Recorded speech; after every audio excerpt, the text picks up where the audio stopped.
Alrighty, we are here with Ashley Lynn Priore, pronounced pre or e, which is one of my favorite phonetic pronunciations. But Ashley, founder and CEO of Queen's Gambit, Queenside Ventures, the real life chess mogul, we'll call you, and and business leader. Ashley, thank you so much for joining. How you doing today?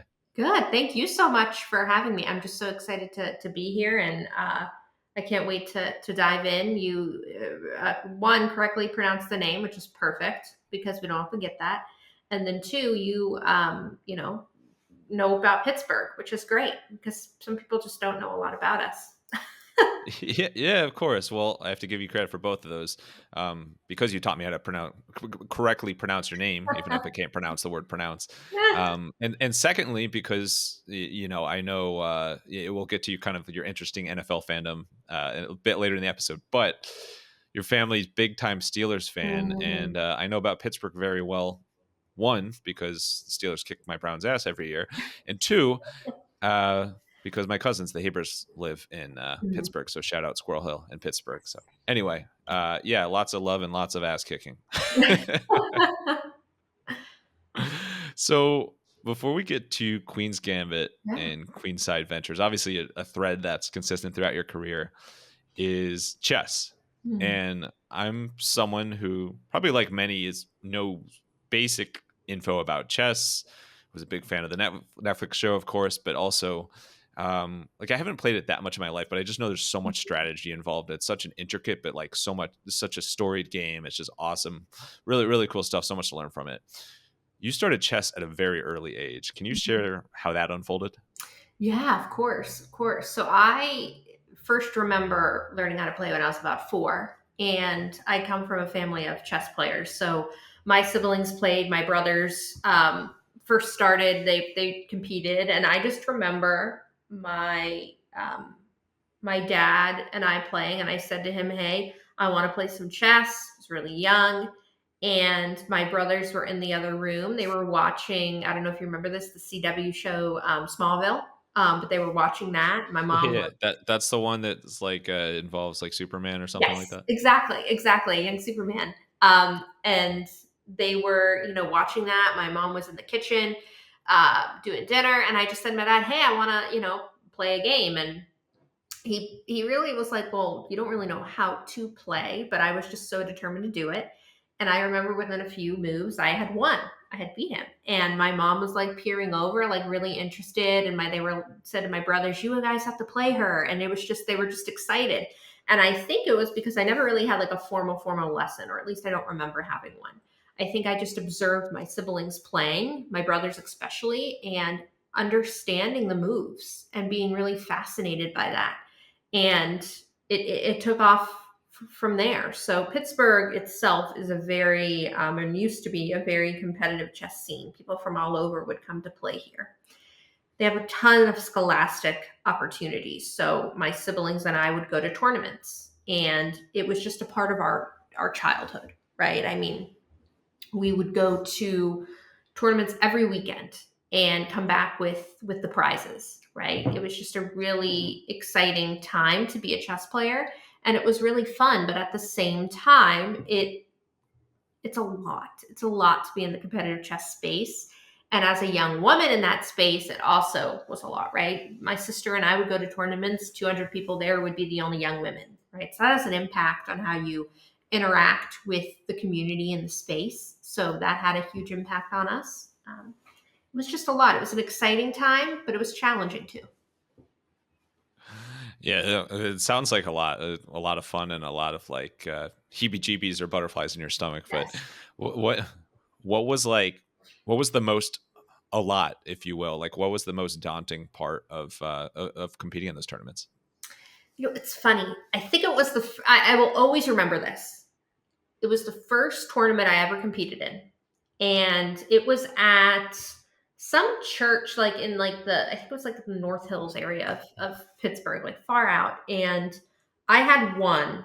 The tournament's 4 rounds, so I had won 3 games, and I was in the very beginner section. So at that point, it was unrated beginner. Like you didn't officially have a rating yet; you were just starting out. It was my first tournament, And I think I was the only young woman uh, in that division, right? And I was very, very young, like 5 or 6 at the time. And my chess coach at the time, who was running the tournament, he saw me in the hall. I was reading the spread to see, okay, who was I playing in that last round? Because I had a chance to win first place in my first tournament. And I was reading the name, and it was this other young man that was in the chess classes with me. We both had the same chess coach. And I remember my chess instructor screaming down the line, like, Ashley, you can beat him. Like, you can do this. And I was just like, oh my God, there's so much pressure. We have our chess coach who's kind of wants me to win, right? He's like, you can do this. You're better than him, right? He's screaming this down on this line. And I'm going in and I'm like, oh my God, this is so much pressure, right? And it was a tough game, but at the same time, I knew deep down I could win. And I ended up winning, right? It was the first tournament. I had won first place. Most people would be like, oh my God, that must be so great, right? And I'm like, yes and no, right? I mean, it was so great and exciting, but when it's your first tournament and you win first place, you have to keep that momentum going. You have to like continue to reach that height, because if you don't, you're going to feel like, what's next, right? You have to strive for greatness at the beginning, at the onset. But I'll always remember that it was a lot of pressure. My chess instructor being like, you should beat him. I mean, I did. Thankfully, it would be really awkward if I didn't. But still, that was a whole that was a whole journey, and I think that was the most intense moment of a chess career's first tournament.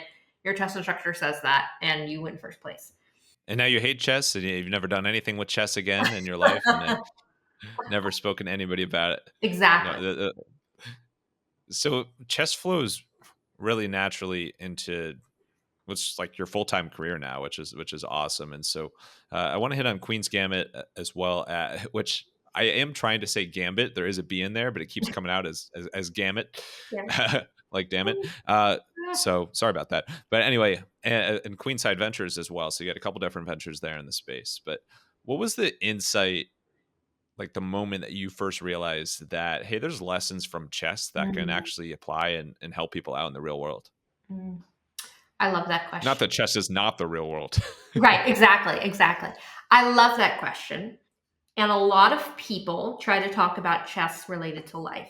There's tons of people that try to make those connections. And if you look at any strategic presentation or business book or finance, whatever, they always have knights or make a chess analogy, right? Even if they don't play chess. I always was aware of that.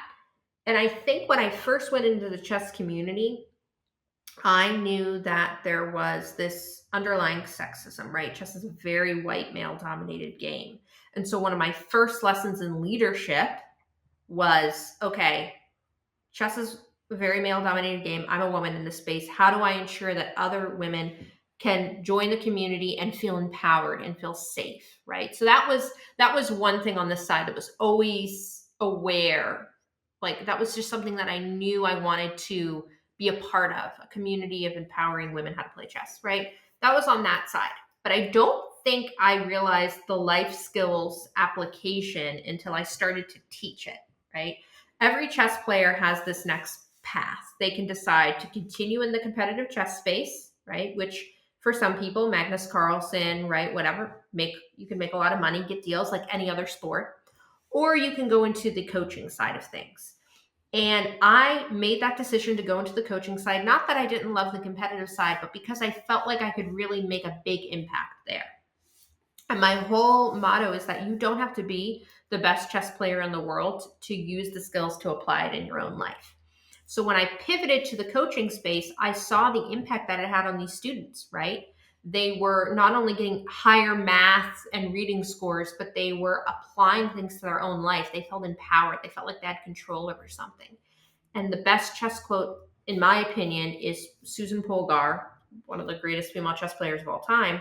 Her saying, chess is like a miniature version of life. And to be successful, you need to apply these different skills. Seeing how students were impacted, seeing that I could start an organization based off the skills that chess provided for me, right? Thinking ahead, understanding that one move is going to change the directory of every single thing that you do in life, right? That was huge for me.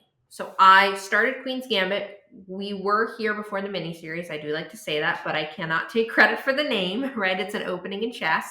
It's a gambit, right? You're taking a risk, and that was big for me at Are this. you sure you're pronouncing Gambit correctly? No, I'm just kidding. Exactly, right? That, looking back, that would have been a nice alternative name if, drop the B in that, right? But Drop the B. Yeah. I love it. But it was an interesting moment in my life. So I was 14. Most people were like, if you start an organization now, you're going to go to college, it's going to fall off, right? But I knew I wanted to stick with it. So I started the organization, and it was all about how do we empower young people? How do we teach young people these skills and ensure that they have them to do whatever they want to pursue in life?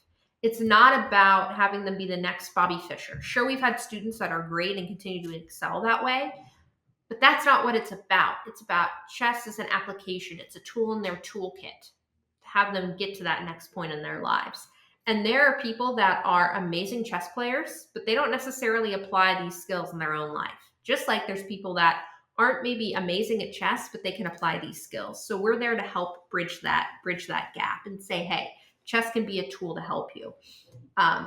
It was not until I had graduated from Pitt, University of Pittsburgh, in 2022, I was meeting with my mentor, and I said to her, I don't necessarily want to go the route of just applying to these jobs, right? Because I was like, just like when you graduate college, like, sure, you have I had the nonprofit and I was doing all these other things and consulting, but I still felt this need to go to the traditional route because that's what we're taught, right? We're taught to go into this traditional space.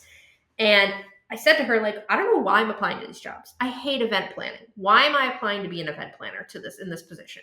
Why am I applying to be an office manager when I know I would be bored in certain aspects of these things, right? I didn't know why I was doing it. And she said, you've had such a unique path.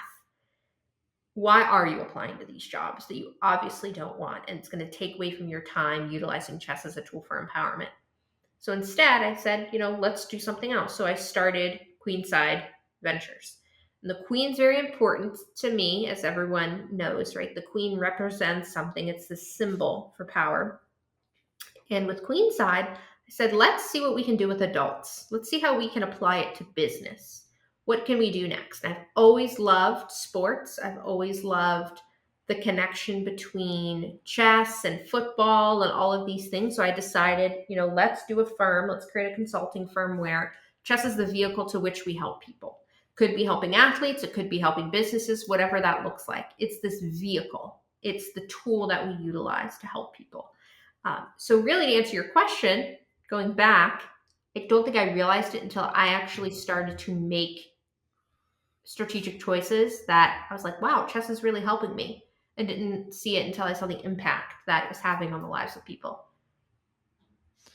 So it's really cool here. Like if I'm like very much simplifying this, if you look at a high level, you have like your business for kids and then your business for adults. Mm-hmm. And obviously there's differences there, but like I'm really intrigued first by starting a business at 14. Like I'm trying to think what I was doing at 14, and I think it was like a lot of striking out playing baseball and Tony Hawk Pro Skater.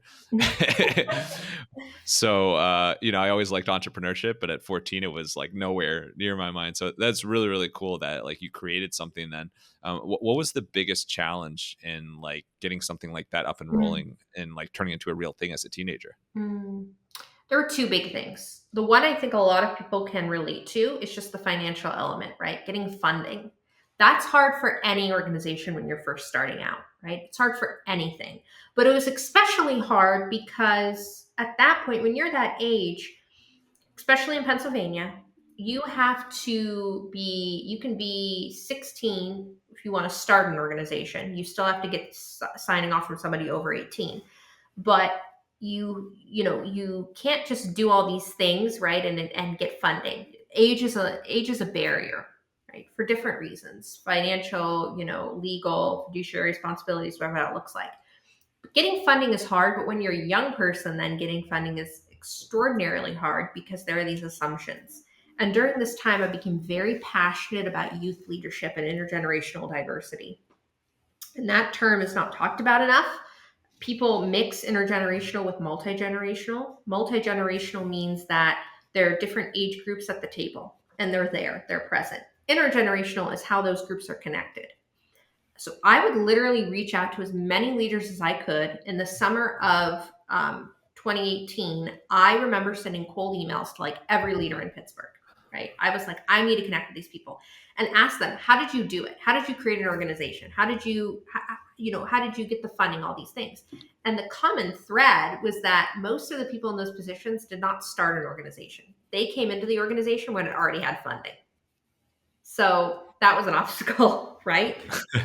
And it didn't, the best, and for a lot of young entrepreneurs listening, this might feel discouraging. It's not meant to, but it literally took time to get that funding. It took relationship building. It took people trusting the organization and the outcome and the people behind it. It just took time. That was the biggest challenge. Age, people are making assumptions, saying that you can't be, a great leader because you are still learning, right? I always heard that. They were like, you're still in school. You're still doing all this. But the best way people learn is actually going out there and doing it themselves. And I think, I'm curious if you agree with this or not, sure, school taught us a lot of things, but I don't think we really learned or fully grasped the concept until we were out there doing it on our own. Yeah, well, my wife Dana is a teacher, so I have to be very choiceful with my words. No, but I think I even think to all the way through like college, like that transition from college to the real world, there's like you learn really quickly in whatever your first job is, or if you're starting a business right away, you learn really quickly like what skills you're going to need and are super valuable, and then which ones aren't so relevant anymore. And so for like, I think back to my time in college, and like, I think one of the biggest things college did for me was like, it got me to come out of my shell. Like I was so shy, and I went to the point from being like freshman year, super nervous for any in-class presentation, as they say, to like in my internship, had an internship in Dallas, and like I was like, I want to be one of the people giving this final pitch as part of it, and then and now I won't shut up for a living. So so I think about that, but I also think about like how me personally, I'm I'm not using calculus very much or pre-calc Right. or algebra or anything like that. So there's a wide variety. So totally true. Like there's so much value in like the hands-on and actually like doing stuff yourself and learning that way. I'm curious from your standpoint, like looking back at so far, like the Queen's Gambit journey, and then and then now to Queenside Ventures. Like, what's the biggest thing you learned from the Gambit, we'll call it, that has fueled this birth of Queenside Ventures? You have to take the risks. I mean, there's that, saying, no risk, no reward, all those things, but you have to settle in the uncomfortableness. There's going to be so many moments where you are uncomfortable, where you feel like you can't do something, where you feel like it's really, really hard. And you're going to have to make choices that it's like the opportunity cost, right? You have to decide like, how can I make the most impact? How do I do things without compromising my values? But how do I also know that I need to do some sort of risk? Every day you should be doing something that makes you feel a little bit uncomfortable, right? And make that and have that risk. People would always say to me that you're not going to continue on with Queen's Gambit once you're in college or once you finish college. And I never thought that was true because I always thought it would grow with me. The organization has certainly grown with me. It's adapted, it's changed, it's fueled different passions like Queenside, right? But when I hear the Gambit, I think of you're doing a risk now for greater reward later on. And that's exactly what it's about. And I think any work that empowers young people is what it's about, because you might not see that impact in 1 to 2 years, but you're going to see it when they grow up and they say, hey, I did chess when I was a kid, and that really helped me, get that job or have better interviewing skills or feel like I could accomplish something, right? That's huge, right? Every single risk that we take, it might not be the immediate reward, but you're going to see it at some point. Reaching out to all the people that I did in when I was a senior in high school only had the biggest impact later on, because I met them and they remembered me a couple of years later, and I could ask them for help or for resources, right? So doing those steps, feeling uncomfortable and taking risks is very key. Yeah, those are so key. And reaching out, you segued swimmingly into one of the things I'm most fascinated by, because if you look at your clients for Queenside Ventures, like you've worked with multiple NFL teams, not to shout out the Cleveland Browns, the best team ever, if you look at the 1960s, but how did you start to get like literally big name like NFL clients like that? How did you get those onto your repertoire of clients in the first place? It's a great question. So I have always loved football, as you can see in the background here. I've always loved football. Yeah, Oh, yeah. for those just listening, there are about 17 different versions of Tom Brady behind Ashley's head. It's true, there are, and it's One for every hairstyle. No. exactly. It's true. It's true. And what's so funny is that people have such reactions when I say Tom Brady, and I get that, right? There's people have different feelings or reactions. Just like when This is I the first time I've heard of him. yeah, as a Browns fan, I mean, hey, as a broadcaster We who's did. never I think we beat him once. That was the best year ever. Yeah. well, you know what? It's so funny to me. People have different reactions. When I was at Pitt, I majored in English literature and political science, and I used to say that I'm in the field of, because I did it so much when I was a political science major, and I dabbled, in politics. It was a really interesting time, but I did it. I say that was a challenging time, but the more challenging time is when I talk about Tom Brady and anything I do, because there's so many reactions to that. And I'll start with that because anytime I watched him play, it was so I would get so anxious, but I felt like he was playing on the field and represented something to me, because there were so many people who did not like him and so many people that were you know felt like he just wasn't you know what's the best word to say here? Like he's a great player, but there were all cheating scandal or all these other things surrounding him, right? Mm-hmm. And I felt a very similar connection, because when I was first starting Queen's Gambit, there were tons of naysayers, right? There were tons of people that said, "Oh, you can't do this." There were tons of people that actually didn't think I should start an organization because they didn't think that I was the best chess player in the world, right? And that was my point, was that you don't need to be the best chess player in order to achieve, what you want in a chess game, right? So it's interesting to me. But in terms of how I got the clients, I had always had a passion for football. I had always loved the connections. I grew up watching Tom Brady and Bill Belichick, and they even made chess references, right? Pittsburgh's own, Mike Tomlin, he would say, "We're playing chess, not checkers," right? They would say that, and I would be very curious about what that meant. I remember talking to my mentor, saying, "I love sports." She said, "Why don't you do this with football? You love football, you love chess. Why don't you make the connection? Why don't you go out there and do it?" So I literally sent cold emails to NFL teams. That's what I did. I just sent the cold emails. And it was a good timing, because there was an article in the New York Times that said, "Chess is the new Madden." That was the article that was out. It was talking about how football players love chess. And it was an easy segue. And I said, "Here, I'm a former competitive chess player, 10 years playing. I understand football very well.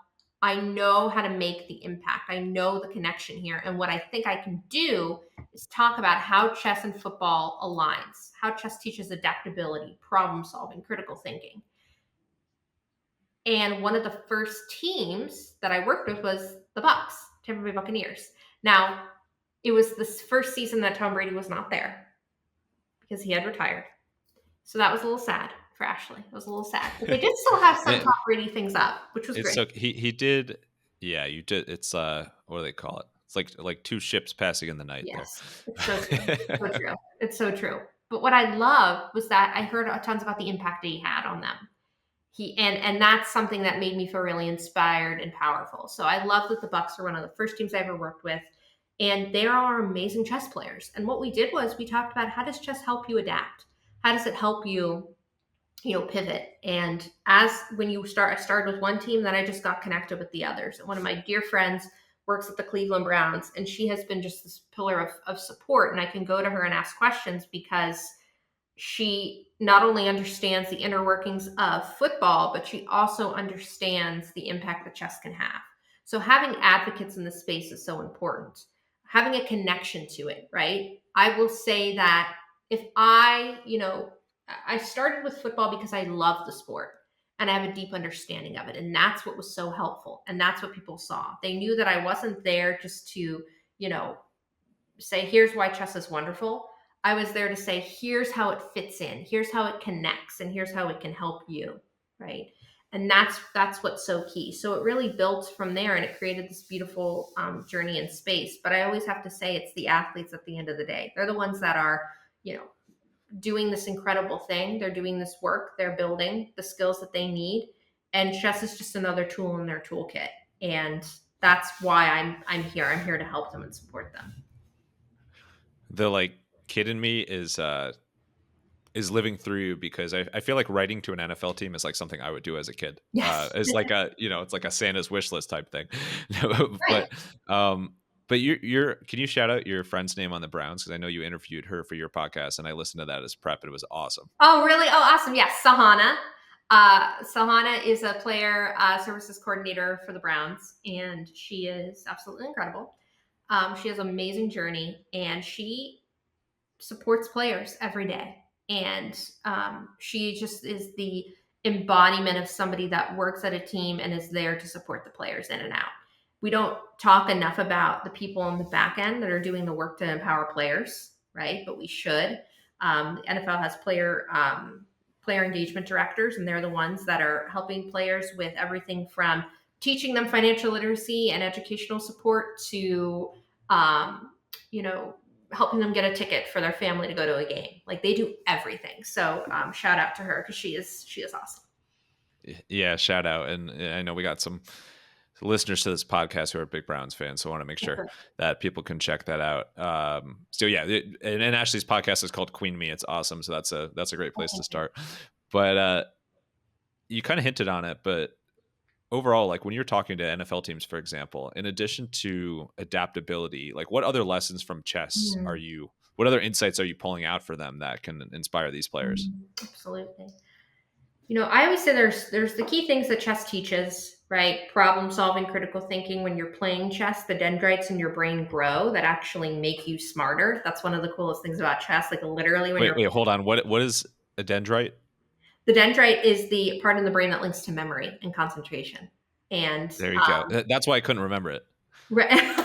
Well, you know what's amazing though about chess, and this is just a little side note, chess helps with so many conditions like Alzheimer's and dementia, right? Chess literally hits parts of your brain. And this is why people say, oh, couldn't you use any other board game or game to teach these skills? And my answer is no, because chess, we have research that shows that it hits parts of your brain that other games just don't do, right? And that's what's so powerful, and that's what's so key. So what I always like to say here is that, when you're playing chess, I want you to think about all of the different pieces as different moments and obstacles in your life. Maybe the rook represents the stat that you want to achieve. Maybe the pawn represents an injury that you had. How, whatever those pieces represent for you, how do they interact with each other? How do they challenge each other? How do they uplift each other? And what we find is that each piece needs the other piece to achieve something, right? It's teaching teamwork is really what it's teaching. Teaching you how to, respond in a moment of uncertainty and respond quickly, right? There's a thing that we have called speed chess. And speed chess is a great tool for people. It's when you're playing any other game except you have a clock. So you're playing chess, but you have a clock. And the typical thing is it's set to 5 minutes. So you are moving the pieces and you always have to hit the clock. That's what you see in movies, right? They move it up and they press the clock, right? And I love talking about speed chess because football players in that moment, they have to learn how to make decisions quickly and effectively and not go back on those decisions. So when they're on the field, right, they're utilizing the skills that they learned in chess because they're saying, okay, I'm going to do this move because Somebody's over here attacking me. Somebody is over here. I need to defend this guy. I'm going to go forward, right? They're responding quickly, and chess is helping them with that practice, right? Chess is truly a miniature version of life, but for them, it's a miniature version of the football field, right? One of my favorite quotes from Larry Fitzgerald, amazing football player. He loves chess. He says, people assume that football players are dumb. He said, people assume that football players are barbarians, right? He said that. And he said, people make all these assumptions about football players, but when they see you playing chess, they're like, wow, you must be really smart. And it's cute because, yeah, people that play chess, that's great. But football players are critical thinkers.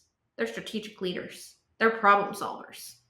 They are ones that know exactly what they need to do in that moment. Chess is just a tool to help them continue to build those skills. So let's continue to leverage your expertise and I would say like world-class credibility in chess regimen to continue to build those skills in all of us. I want to dive into chess a little bit more.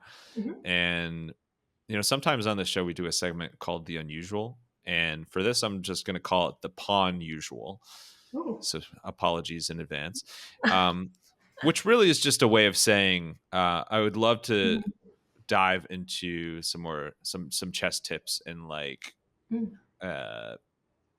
for starters, what's like a kind of a good rule of thumb or like something that's always served you well in a competitive game of chess? Love that. Practically, I'll say this. Practically, it's not moving the same piece more than once in the opening, being very thoughtful about getting diversifying the pieces you have on the board, right? So many people move the same piece over and over again because they're worried about getting their pieces out. And that's just not going to help you, right? You need to make sure that you're balancing the board, right? You get the pawn out, the knight, the bishop, you castle, you utilize your rooks, right? We have that rule of thumb of you don't get your queen out too early. Along with that is you make sure that you get your other pieces out in your balancing development. The other tip that I have is that you can't just be focusing on your goal in the game. So many people only focus on whatever goal they're trying to achieve. And it's so funny because almost every class I have, I see somebody move a piece out and I'm like, well, make sure you're focusing on what your opponent's doing. And they say, it's okay, no, I have a plan. That's like their famous thing to say, I have a plan. And I say, well, wait, you have a plan. That's great. But just like in our own lives, right? You and I, maybe we have a plan to meet at 9 a.m. for a podcast, right? Something happens in my life, right? I'm delayed. Something happened in your life, right? I had to push it back, right? Because This is strictly hypothetical, by the way. This would never happen. This totally today. did not happen. I had to respond to all these things in my life, right? And my plan got pivoted, right? Don't just think about one plan. Think about what your opponent's doing and think about any other potential things that could harm your plan. Because if you don't, you're not going to end up achieving your goal, right? Nothing has ever worked strictly to plan. There's always been curves and routes that we've had to take to get there. It's a winding road. So I always tell people, don't just follow through on just one plan. Make sure that you're responding to what your opponent's doing and looking around the whole board. That's very key because that's one of the key reasons people lose a chess game. That's gold. Thank you for that. I know the obvious answer for this next one is to practice. But so besides that, not to put you into, constraint answer here, but what is the best way besides practicing to get better at chess? Love that. There's two things that I always recommend. One is a daily puzzle.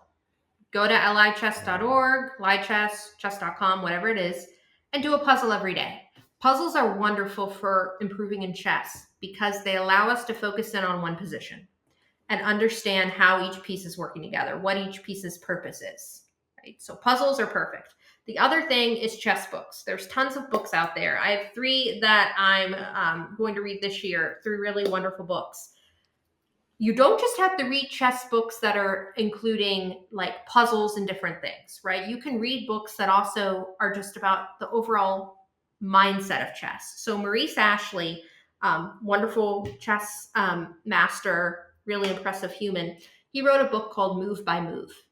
And the goal of the book is to talk about his own journey and how chess helped him. Why I recommend that for people is because it's creating new ways of thinking, right? It's helping people understand that, wow, when I'm playing a chess game, I should not just be thinking about the pieces as just pieces. Maybe it'll help me to understand, well, this piece could represent this in my life, or this piece could represent something else. Or, oh, I remember when Maurice Ashley talked about the position on their chessboard and it applied to something else in their life. When we use the bigger picture, it can really help our chess game, because I think sometimes we're so focused on one position, we need to think outward, respond bigger, right? So puzzles, books, very key. People say practice, and practice is good, but I would also say throw in some speed chess games too, because that's going to help with time management. That's going to help with thinking on your feet, responding quickly to things, and any other sort of memory games. People love Connections or Wordle from the New York Times. Do that. Do something that's going to get your brain thinking in different ways too. Oh yeah, that's Dana's nightly routine, and sometimes we tag team it too. Yeah, it's a lot of fun. It's like it's such a great time. There's so many games like that that are just little like Yes, quick quick little puzzles that are like low energy, low intensity, but it like really gets the gears flowing in your brain. So absolutely. those are great tips there. All right, and then last one here before we put you off the actually before we bring you to the real hot seat. So stay Ooh. tuned for that. How do you when you're playing somebody in chess? How do you, I guess, get quicker to the moments where it's like you just know that you've won the game? You know, it's like you could Mm, see it. You could see it in the show where Beth is like I got it. Like like you know really early that you won this chess match. mm, Um, what are some tips for kind of like getting to that place quicker? I guess. mm. That's a great question. You know, one of the things that the mini series did for people is I love that it sparked this interest in chess. I have mixed feelings about the mini series because I don't think it fully grasped what it's like to be a woman in the chess community. But I will say that what it did do was, of course, inspire people to think about chess and want to play again. But it takes a long time to get to the point that Beth did, right? It takes a long time to get to that point. Some people know they're going to win in a certain amount of time because they can think through positions so much faster. What I tell people when they say, I want to know within the 10th move of the game if I'm going to win the game or not, is to, and it takes work, but is to literally go through every single potential move in your mind and almost do like a chart and draw out all the potential different situations. And what you're going to find is that each of those potential situations might get into this common position on the board, and that's the position that ultimately is either going to win or lose the game for you, right? Once you start to hone in on positions, and puzzles can help with this, you're going to start to think things through faster and understand, hey, in the 20th move of the game, oh, I know there's no way that I can win this, I'm going to resign, right? Some people don't like to resign. Some people think it's respectful to your partner. I think if you know that you're going to lose the game, you can certainly hope that you won't, but it's more respectful to just bow out respectfully. But I would say hone in on positions. Take the time to slow down your game. Do a practice game and just say, I'm going to stop this position and write out every potential move that can happen. And as you continue to do that, it's going to process faster in your brain. You're then going to get to the point where you're going to say, hey, okay, I can see that I'm going to lose this game. Of course, there's luck, like things with the clock, and maybe your opponent misses something, but we can't do chess games solely on luck, right? We have to, make sure that we have other ideas of potential things that could happen. So that's what I would say, but it takes time, and don't feel like you need to get there in order to be a really amazing chess player, but just slowly take the time to understand the potential moves that are there that can, determine whether or not you're going to win the game. All right. So now that you're off the hot seat, it's time for hot seat 2.0. I'm so Oh sorry yeah. about this, but Rapid fire Q&A. Love to Oof. wrap up with some rapid fire Q&A. Mhm. This is not limited to chess, but I can't promise that there won't be Okay, overlap. You ready for it? I'm ready. Let's do it. Okay. All right. Spell Queen's Gambit. No, I'm just kidding. Um, There's no all B in right. it, right? There's no B in No, it. no, dog Gambit. What? Let's get wild. What is so I know there's obviously a lot of fictional and it is fiction, but the Queen's Gambit show, and I know there's a lot of issues and inaccuracies with it compared to real life. However, what was something from the series that you were like, you know what, this part is like pretty accurate? I would say the frustration that Beth felt as she was preparing for the tournament. Like having all those chess books and just sitting there on the bed being like, oh my God, I need to practice whatever my opponent's doing. Very accurate. Understanding what your opponent did and like reading through all their games and becoming very familiar about their mistakes. Very accurate. Oh, that's an awesome answer. And speaking of awesome, or maybe not awesome, you went to college in your hometown. I'm Mhm. curious, what's your favorite part of that, and what's your least favorite aspect of that? My favorite part of that is that we have tons of cats at home, and I'm a big cat person. That's the other thing that I'm huge about. I have two tattoos. I have a cat, and I have a queen chess piece here. So I love That's cats. awesome. So we live very close to Pitt, so I was able to commute, save money, and be with my cats. That's the plus. The downside is that I was the only person in my family not to go to Duquesne University, which is just down the road from University of Pittsburgh. Really? Oh my So God, family rivalry. yes, all my three siblings went to Duquesne for undergrad and grad school. My dad went to Duquesne. So I would say when it comes to just like sports games or just like, discussions at the dinner table, not going to the same school, but the same school that's in like the same, city, that's very difficult and very hard. And being very close to another rival school is difficult. So nothing on Pitt, just more so my family being very intense that I didn't go to Duquesne.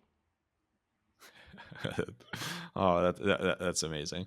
Mhm. What about you mentioned some NFL players throughout this, but I'm curious through your work, um, and also I don't even know if you can answer this because of NDAs, but who's an NFL player that like maybe hypothetically you were fortunate to maybe possibly meet that you were pretty starstruck by?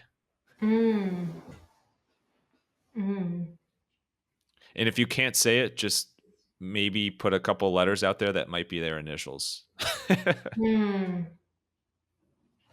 That's a great one. And you know what's interesting is that I don't often get starstruck, like because I view them as just the people and amazing humans that they are. I will In the chess extraordinaires. exactly. I will say that it wasn't necessarily a player that I was starstruck by. It was just somebody a part of the organization. That's all I'll say. Amazing. And we know it's your friend on the Browns. Thank you. And then, Exactly. all right. Last one. Of course, we have to end up with Tom Brady. I think Mm. this is going to be the most difficult question for you. Oof. You know, there's a very famous or infamous roast of Tom Brady over the past year. If you were to roast Tom Brady, what is one thing you would roast him on? Obviously, full of love. I was full of that he put me through the stress of retiring two times. Not fair. Yeah, how That's the dare biggest he? roast I could say. That's the biggest thing I could do. Yeah, unfortunately, there's a long history of that in the NFL, going back to Brett Favre retiring every other week, and yeah, there's a lot of that. Yeah. But no, obviously, he's the goat, and we'll stop there. But Ashley, thank you so much. That this has been amazing. Just love what you're doing, and Thank you. um, endlessly fascinated by everything you do in the chess and the business world, and then the crossover into the NFL world is just like fires me up in the best way as well. So thanks Oh, for coming on and for all you do. Where's the best place if people want to learn more about either of your, two main businesses as well as mhm, just connect with you online? What's mhm, the best place? Where's the best mhm, place for them to do mhm. that? I'm really loving LinkedIn lately, especially because now they have games on there that you can play. There's a game They called do. Flips on That's there. funny. When you mentioned the little puzzles, I was thinking about those The LinkedIn LinkedIn, brain break they're things. so fun. They're so fun. So I'd say LinkedIn is a great place. Or feel free to go to our website, qgchess.org or queensideventures.com.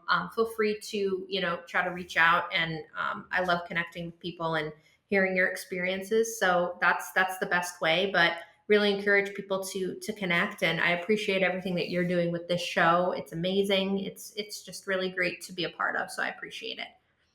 Thank you. Thank you. It means a ton. Well, chess NFL experts like you is what make the show amazing. Every guest we have on the show is a chess NFL expert. No, I'm just kidding. But I feel like that's so cool. Yes, please. I would love to hear more there's it. about There you go. Could be the next season of Queen Me. But that. last thing, final thoughts. It could be a quote. It could be words of chess advice, just words to live by, whatever you want. One line, send us home here. Mm. You know what? I'll do one that's from Tom Brady that's on my wall that literally says, I didn't come this far to only come this far. And I love that. That can mean a lot of things. But I want you to think about it in essence of your chess game, right? You're in the middle of the game. You've done a lot of work to get there. Don't just give up and make a stalling move or a silly move just to get it over with. Take a minute to think about what else that you can do. And that'll be the best way to move forward. And it's a Tom Brady quote, so you can't go wrong with that. Bring on the bongos.